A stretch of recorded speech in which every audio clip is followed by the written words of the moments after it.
இதெல்லாம் என்ன அவங்களுக்கு புதுசாக என்ன? 1969க்கு அப்புறமே எப்போ கட்சி அவங்க கைக்கு வந்ததோ, இன்னும் குறிப்பாக சொல்லணும்னா 1972க்கு அப்புறம் கேள்வி கேட்க ஆளே இல்லாமல் போச்சுல்ல. அதுக்கப்புறமே இந்த திமுக தலைமை இப்படி தானே இருக்குது. இப்போ நாங்கள் கேட்டோமே இந்த சில கேள்விகள்லாம், இதெல்லாம் நான் கேட்கல, சுப்ரீம் கோர்ட் கேட்டிருக்கு. இதனால் என்ன புரிய வருது?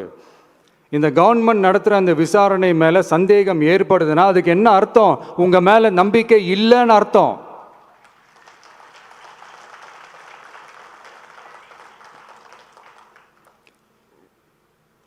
இதெல்லாம் ஏன் எதுக்காகன்னு முதல்வர் அவர்களுக்கு புரியுதா?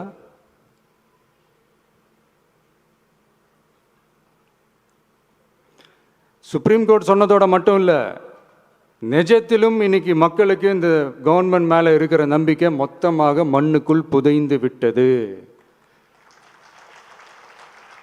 இதுவாவது முதல்வர் அவர்களுக்கு புரியுதா? புரியலனா 2026 தேர்தலில் இந்த திமுக தலைமைக்கு மக்கள் இன்னும் ஆழமா அழுத்தமா புரிய வைப்பாங்க.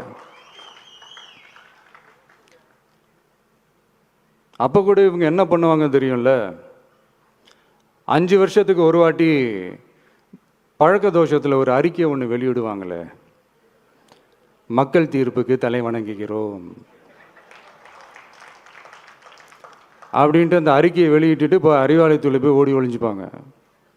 இப்பவே ரெடி பண்ணி வச்சுக்கோங்க அந்த அறிக்கையை. எப்படி? மக்கள் தீர்ப்புக்கு தலை வணங்குகிறோம்.